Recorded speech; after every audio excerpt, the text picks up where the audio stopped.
अब जैसे दुर्गा का जहाँ जागरण होता है, कहते उसकी संगतते सारा बगड़, वो कॉलोनी, वो मोहल्ला सारा का सारा डूबेगा। कैसे डूबेगा? क्योंकि उनके गाने बजाने का जो तरीका है वो मन की खुराक है। मन ने के चाहिए तबले तबले बांध रखे हो, अच्छे सुरीले गाने हो, ढोलक पोलक टनक टनक, और फिल्मी गाने हो, तो उसकी जो तड़क भड़क न देख के, उसकी व्यवस्था न देख कर, वहाँ के जो गाने बजाने और आकर्षण न देख कर आम व्यक्ति आकर्षित हो जाता है। और एक स्वभाव है प्राणी का कि जैसे हम जब तक तत्व ज्ञान से परिचित नहीं है, तो कोई जैसे मंगलवार का व्रत रख रहा कोई, और कोई उसको कह दे भाई शुक्रवार का वो रखना चाहिए, बहुत लाभदायक है, वो शुक्रवार का भी शुरू कर दे, और उसने पता नहीं से लाभ क्या होगा। एक बार एक बहन आई यहाँ पर, वो अपनी उसकी बहन जो नाम ले रखी थी वो लेके आई इसको, वो दूसरी जगह भी हक रखा था उसका, दूसरी जगह वह लेता आई उसने। दोनों बोली जी मैं शुक्रवार के व्रत रखती हूँ। वो लाई किस लिए थी उसकी बहन कि उसका पति शराब पिया करता, शराब पी कर उसने घना दुखी रखा करता, पीटा करता, घर से बाहर निकाल देता, शराब के नशे शराब कुंडी ला के भीतर सो जाता, वह घड़ी में खड़ी रहती सारी रात सर्दियों में, इतना दुखी कर रहा। और वो लाई थी नो कि तू नाम ले ले, भगवान तेरी सुन लेगा, वो शायद शराब भी छोड़ देगा तेरी। तो उससे वो कहने, मैंने उनको बताया जैसे बताते थे भाई ये व्रत नहीं करना, ये नहीं करना, वो कहने लगे जी मैं शुक्रवार का व्रत रखती हूँ और वो तो मैं पूरे करूंगी, 16 करने होते हैं। और उसकी कहानी उसने पहले बता दी, उसकी बहन ने, इसका पति दारू पीवा रोज पीटे, घर ना शाम ना आके। मैंने उससे कहा बेटी एक बात बता, करवा चौथ के व्रत इसकी कथा क्या है, कैसे क्यों रखते हैं, पता था मुझे। तो वह क्या बता है ना, बोले जी एक बहन का पति विदेश चला गया था किसी अपने रोजगार के लिए, फिर उसके घर याद ना रहा, घने दिन आया को नहीं।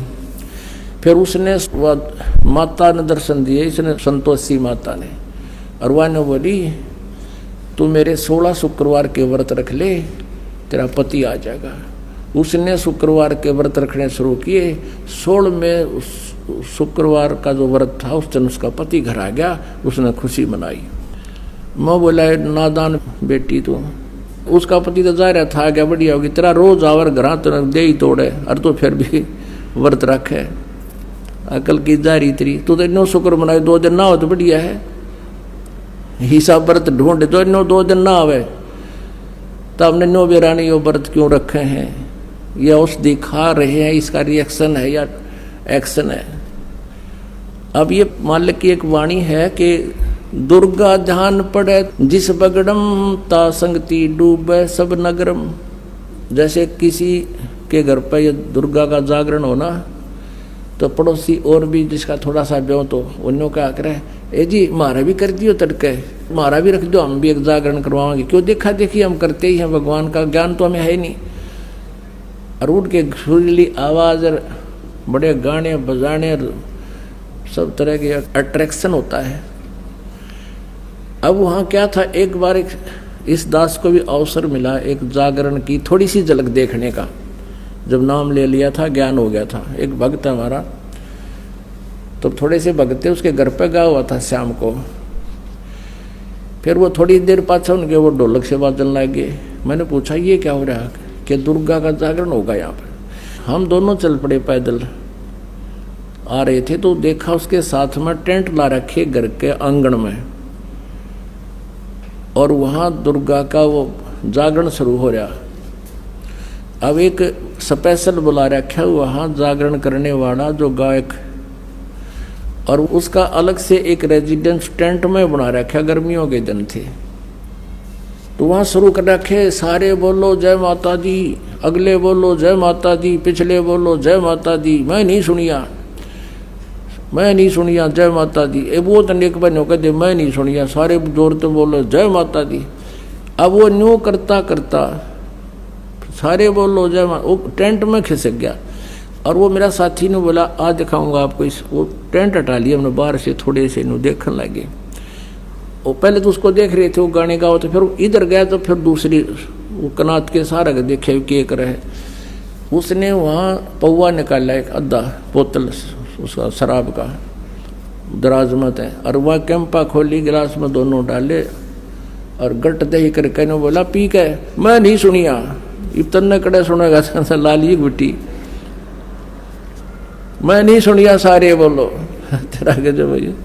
अब परमात्मा कहते हैं दुर्गा ध्यान पड़े तिस बगड़म ता संगति डूबे सब नगरम। नमस्कार सर। नमस्ते सर। सर क्या नाम है आपका? मेरा नाम हरिशंकर परमार है। सर कहाँ से आए हैं आप? मैं शाजापुर, डिस्ट्रिक्ट शाजापुर, तहसील सुजालपुर, ग्राम पंचदेरिया से आया हूँ। सर संत रामपाल जी महाराज जी से नाम दीक्षा आपने कब ली? मैंने 6 सितंबर 2013 को ली है। सर संत रामपाल जी महाराज जी से नाम दीक्षा लेने से पहले आप क्या भक्ति साधना करते थे? सर मैं सबसे ज़्यादा मैं हनुमान जी महाराज को इष्ट बना रखा था और मैं उन्हीं की भक्ति करता था। शनिवार के दिन, मंगलवार के दिन रोज़ व्रत रखता था, निर्कट व्रत रखता था। लेकिन एक दिन मेरे को खुद हनुमान जी महाराज ने सपना दिया कि बेटा तेरे को, मैं रोज़ कहता था उनसे कि कोई मेरे को सदगुरु मिला दो भगवान। तो सर मेरे को एक दिन हनुमान जी महाराज ने सपना दिया और कहा कि बेटा तुझे सदगुरु ही मिलेंगे और तेरे को पत्नी मिलेगी, वो भी सदगुरु से जुड़ी ही मिलेगी। सर आप हनुमान जी की पूजा करते थे, सर ये भक्ति साधना करने से आपको क्या लाभ हुए? सर मेरे को कुछ भी लाभ नहीं हुआ। मैं 5 साल तक ऐसे दर दर भटकता फिरा कि मेरे को कहीं भी ठौर नहीं मिला। एक दिन खुद हनुमान जी महाराज ने मेरे को स्वप्न दिया कि बेटा तेरे को सदगुरु ही मिलेंगे जब तेरा दुखों का निवारण होगा। सभी को मैं बताता हूँ कि जो हमें पे जो दुख पड़े हैं, मेरा एक्सीडेंट हुआ, मैं ऐसे चलते चलते गिर गया था, उसकी इतनी समस्या बनी कि मैं पैर में गिर गया था तो ऑपरेशन हुआ। मेरा भाई गिर गया था, उसका ऑपरेशन हुआ। मेरे एक छोटे भाई की किडनी फेल हो गई थी, वो चला गया। ऐसे बहुत सारे दुख पड़े कि हम बिल्कुल परेशान हो गए थे। भाई देवी देवता सारे जितने भी दुनिया में चीज़ थी सारी को हमने परख कर देख ली, लेकिन कहीं भी हमारे दुख का निवारण नहीं हुआ। सर आपको हनुमान जी ने स्वप्न में बताया था कि आपको एक ना एक दिन एक सदगुरु की प्राप्ति होगी, तो सर क्या आपको सदगुरु की प्राप्ति हुई? सर बिल्कुल सदगुरु की प्राप्ति हुई और वो सदगुरु संत रामपाल जी महाराज के रूप में हमें मिला है। सर आप कैसे कह सकते हैं कि आपके संत रामपाल जी महाराज ही सदगुरु हैं? सर 4 वेद, गीता, पुराण, बाइबल, कुरान शरीफ, गुरु ग्रंथ साहिब सारों का मिलान करके सारों का निचोड़ किया है सदगुरु संत रामपाल जी महाराज ने। वही सदगुरु होता है जो सारे सदग्रंथों को मिला के और निचोड़ सारी दुनिया को बता दे, वही एक सदगुरु होता है। और ऐसे ही कबीर साहिब ने कहा है, सदगुरु के लक्षण कहूँ मधुर वेद विनोद, 4 वेद शास्त्र कहाँ 18 बोध। ऐसे ही हमारे सदगुरु संत रामपाल जी महाराज ने बताया है कि एक ही परमात्मा वो कबीर साहिब है। सर आप अपने सदगुरु संत रामपाल जी महाराज के शरण में कैसे आए? सर हमारे ऊपर इतने ही दुखों का पहाड़ पड़ा था, इसीलिए हम अभी आपको बताया कि मेरे पैर में एक्सीडेंट हो गया था, हमारा भाई का एक्सीडेंट हो गया था, मेरे छोटे भाई की किडनी फेल हो गई थी, वो भाई भी हमारा चला गया। ऐसे ऐसे बहुत सारे दुखों का पहाड़ टूट पड़ा था, इसीलिए हम सदगुरु की शरण में आए। संत रामपाल जी के जिस भी श्रद्धालु से हम मिलते हैं और उनके अनुभव जानते हैं, उन्हें कोई ना कोई संत रामपाल जी से जुड़ने के बाद लाभ अवश्य प्राप्त होते हैं।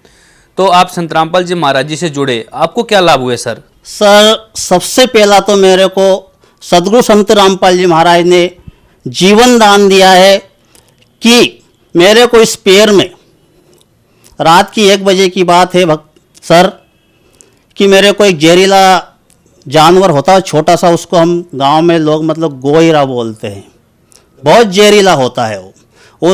उसके काटने के बाद 5 मिनट में इंसान मर जाता है, लेकिन मेरा ये पंजा उसने पूरा भर लिया, जिसके बाद मैंने उसको मेरे हाथ से निकाला। भगत सर संत रामपाल जी महाराज के यहाँ हमने प्रार्थना लगाई, प्रार्थना लगा के वहाँ से आदेश आया कि जैसे आपको पहली दीक्षा मिली हो या दूसरी दीक्षा मिली हो तो उसकी माला करने के लिए बैठ जाओ और ज्योति लगा दो।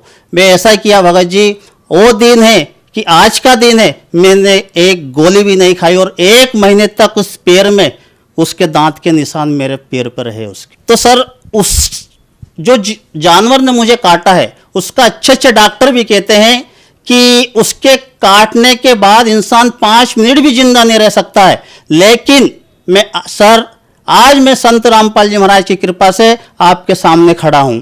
और दूसरा लाभ, एक भैंस थी, वो जनने में थी, मतलब 2-4 दिन में जनती थी, वो बच्चा जनती थी। बच्चा जनने में उसकी आंत पूरी बाहर आ गई सर। संत रामपाल जी महाराज के पास दंडवत करी कि मालिक अब तू ही बचाना।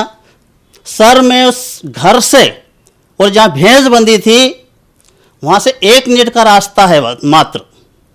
वहाँ से जब मैं आया और भैंस को देखी तो भैंस मुझे चारा खाती मिली।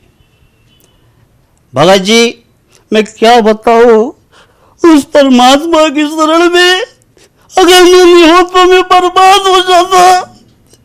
मालिक ने मुझे बहुत सुख दिया परमात्मा ने। जैसे मैं फिर जहाँ सो रहा था वहाँ पे गया तो हमारी भगतमती ने पूछा कि अब अपनी भैंस कैसी है। तो मैंने कहा भैंस तो बहुत अच्छी चारा खा रही है।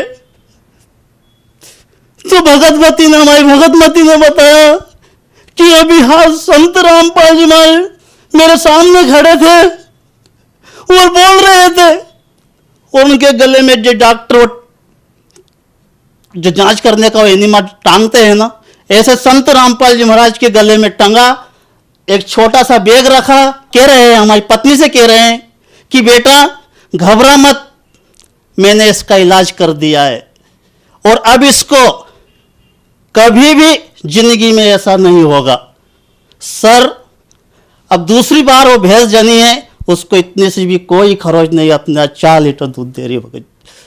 तो दूसरा लाभ यह हुआ। तीसरा लाभ, हमारे ताऊ जी मेरे,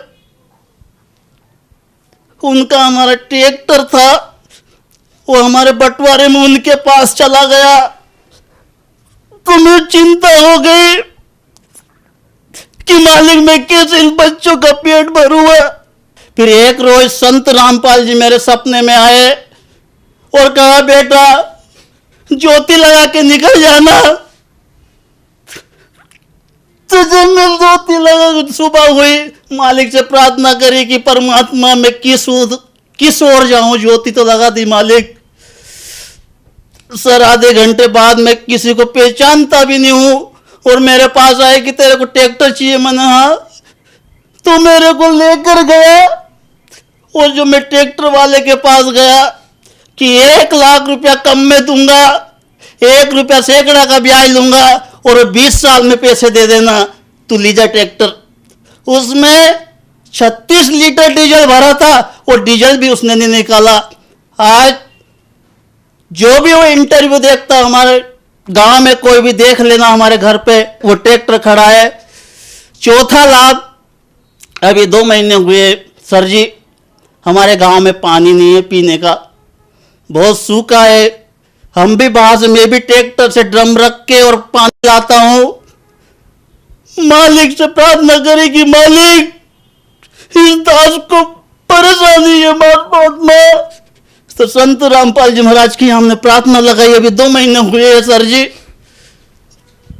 तो मालिक ने आदेश किया कि बेटा मेरा बेटा तीसा नहीं रह सकता, जा लगा ले, कहीं भी लगा ले, तो कहीं भी लगा ले। सर जी उस रोज मेरे पास एक खुद आदमी आया कि तेरे को बोर लगवाना। मैंने हाँ, तो बोर मशीन आधे घंटे बाद ही मशीन आ गई और जैसे मशीन लगी, गांव में किसी को भी भरोसा नहीं था कि यहाँ पानी है। आज भी भगत जी मैं बता दूं, हमारे गांव चलना, वहाँ 500-400 फीट भी होल लगे हैं, लेकिन जब मशीन चालू हुई तो 45 फीट पे पानी परमात्मा ने, संत रामपाल जी महाराज ने दे दिया। और 250 फीट वो बोर है भगत जी, उसमें पानी, उसी में है ही नहीं पानी। जब भी परमात्मा ने, आज फुल चल रहा है परमात्मा की दया से, बहुत अच्छा पानी, और हम सब पी रहे। जो भी आते हैं सबको मैं भरने देता हूं। और मालिक से प्रार्थना भी यही करी थी मैंने कि मालिक मैं भी भूखा ना रहूं और साधु भी भूखा ना जाए, ऐसी परमात्मा संत रामपाल जी महाराज ने दया करी। 4 साल पहले भगत जी हमें खाने खिला लेते। मतलब मेरे को ये थी चिंता थी कि मैं क्या करूं, मेरा भाई मर गया। मेरा भाई एक शिक्षा विभाग में नौकरी मास्टर है आष्टा के पास, मैं अकेला रहता हूं, मैं अपंग हूं। और जो मेरे भाई जो चला गया उसके बच्चे भी मेरे पास है। और जो हमारे भाई की पत्नी है वो भी, मैं भी उसको बहन के समान मेरे पास ही रखता हूं। और वो भी दृढ़ता के साथ भक्ति करती है। ऐसा भगत जी मेरे साथ लाभ हुआ है। सर, संत रामपाल जी महाराज जेल में हैं, सर इसके पीछे क्या कारण है? सर, ये हमारा दुर्भाग्य रहा है कि जो आज जेल में हैं। और जेल में क्यों हैं? इन्होंने संत रामपाल जी महाराज ने दुनिया को सच्चाई बताई है। बस एक ही कारण है सच्चाई का, कि उन्होंने सच्चाई बताई है, इसीलिए जेल में है। और जेल में सच्चा व्यक्ति भी गया है। कौन गए हैं? तुकाराम जी को गधे पे बैठ के सवारी निकाली, मीराबाई को भी एक जेल थी, प्रहलाद को भी एक जेल थी। और जेल तो एक देश आजाद कराने के लिए सुभाष चंद्र बोस, चंद्रशेखर आजाद को भी जेल हुई। क्या वो अपराधी थे? नहीं, उन्होंने सच्चाई का, सत्य का मार्ग अपनाया, इसलिए उनको जेल में डाला। कि कहीं संत रामपाल जी महाराज की सच्चाई का अगर दुनिया को पता चल गया तो अपने अनुयायी अपने पास नहीं रहेंगे और अपनी दुकानदारी बंद हो जाएगी। इसलिए इन सभी ने संत रामपाल जी महाराज के झूठे आरोप लगाकर उनको जेल में डाला गया। एक ऐसे संत को जेल से रिहा किया जाए, एक ऐसी आंधी उठे, पूरे विश्व में एक आंधी उठे कि संत रामपाल जी महाराज एक दुनिया में एक से संत है जो कैंसर, किडनी, चाहे कितने भी दुख हो वो काट के एक जैसे मंत्र की तरह फेंक देते हैं। ऐसे सुख दिया है सब भगत समाज को। सर, जो श्रद्धालु आपको देख रहे हैं, आप उन्हें क्या संदेश देना चाहेंगे? खासकर आप मध्य प्रदेश से हैं, तो साथ के साथ आप अपने प्रदेशवासियों को क्या कहना चाहेंगे? सर, सबसे पहले तो मैं मेरे गांव को संदेश तो मैं दे नहीं सकता, क्योंकि मेरे पास इतना ज्ञान नहीं है।